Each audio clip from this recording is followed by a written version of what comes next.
Hi, today let's make these very simple, very sweet pendants.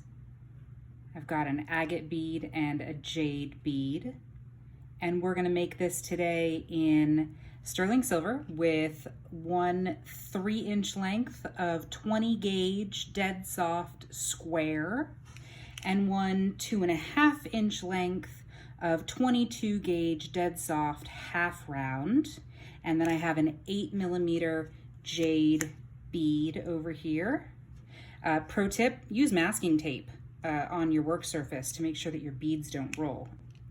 In terms of tools, I've always got my measuring tape and my Sharpie. I'll also be using a sunshine cloth, although this one's looking a little less than sunshiny these days. We've got our flush cutters, which I use on almost every project. I'm actually going to use 2 pairs of flat nose pliers today. One is a pair of flat nose and the other is a needle nose. So I will be using both of those. And my stepped bail making pliers with a 2mm, 3mm, 4mm, 5mm, 7mm, and 9mm stepped barrels. Because this is an 8mm bead, I'm going to use the 9mm barrel to make the curve at the bottom. But when I made this one with the 6mm bead, I used the 7mm barrel.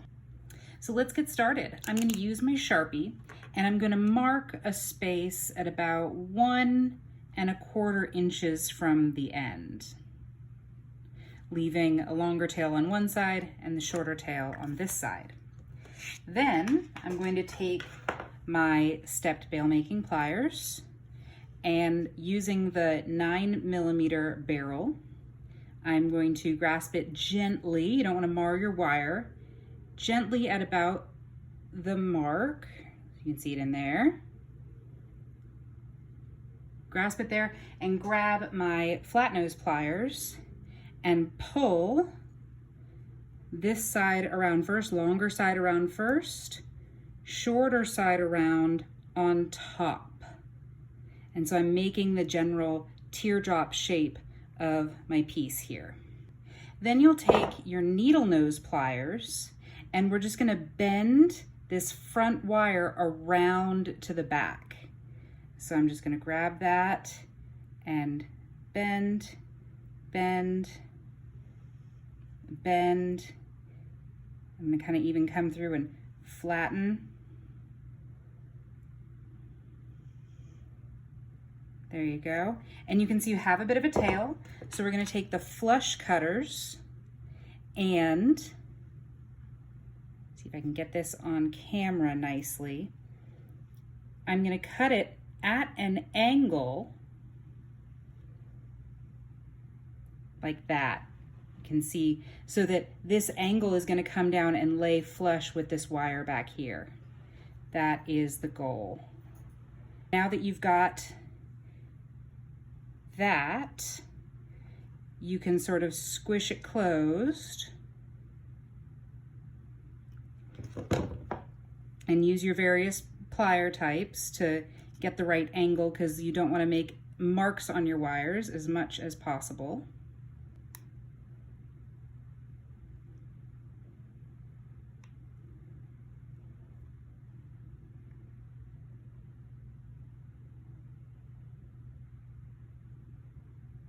So now is a good time to stop and polish a bit to see if you can get some of those tool marks out.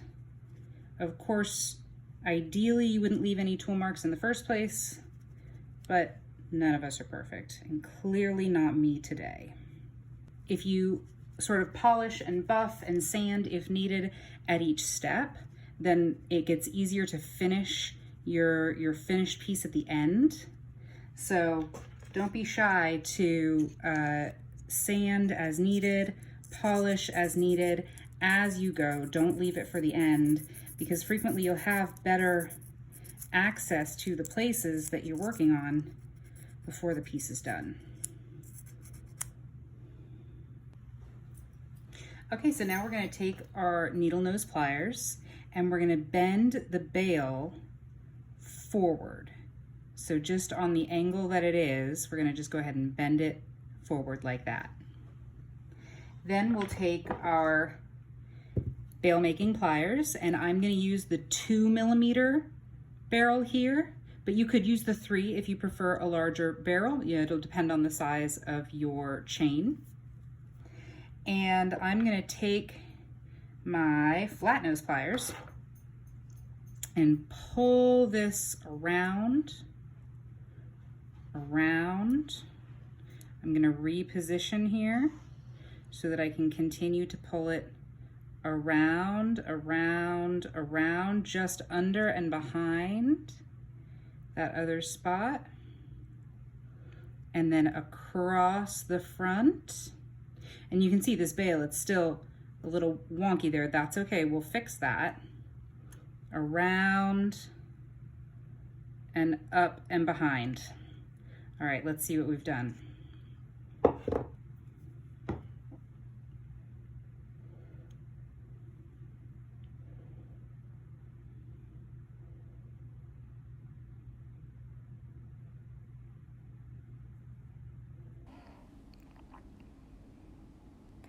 So next, we're going to take our flush cutters and trim off this tail right back here.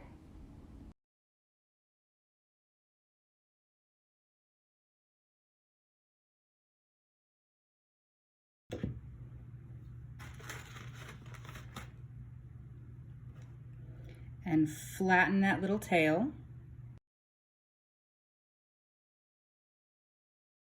So now it's just tucked right back in there. You can see that it's tucked nicely in. Well, now we just want to straighten the bail, right? So this is where the 2 sets of pliers comes in handy, is that the first set, the flat nose pliers, are going to grasp the bail.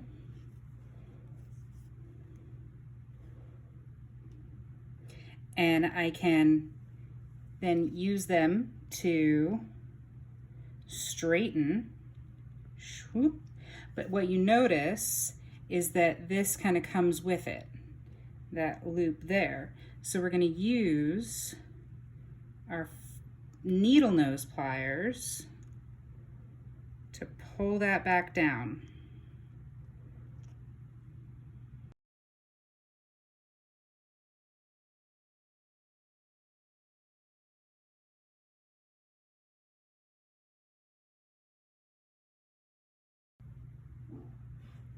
So I've got my frame, and now I'm just going to attach the bead. And so I'm going to take the half round wire, put it across here, flat side down, and I'm going to wrap one side around just to give myself a place to hold on to. String the bead on.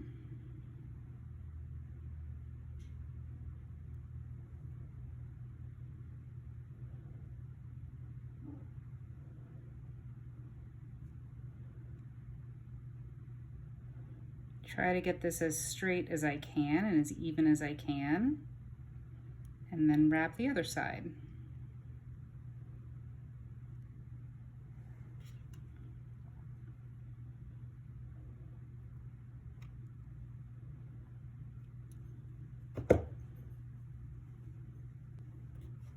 And then I can sort of crimp these wires, press them down so that they stay where I want them to be. And then I can wrap them each one more time around.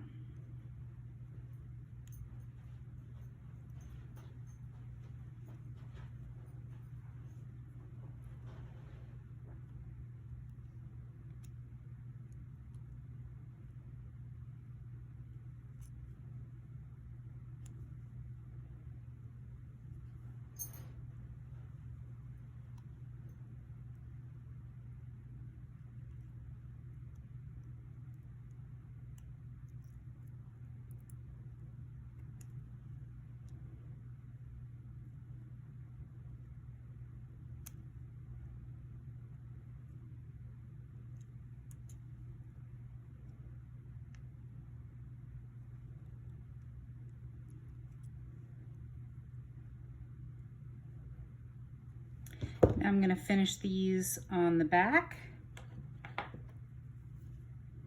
Cut off this tail with a little bit of space so I can sort of crimp it around.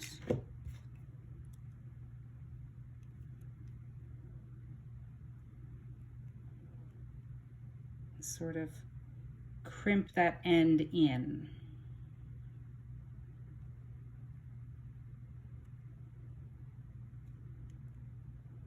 So that it is neither pokey on the back nor on the front. And there you have it. A very sweet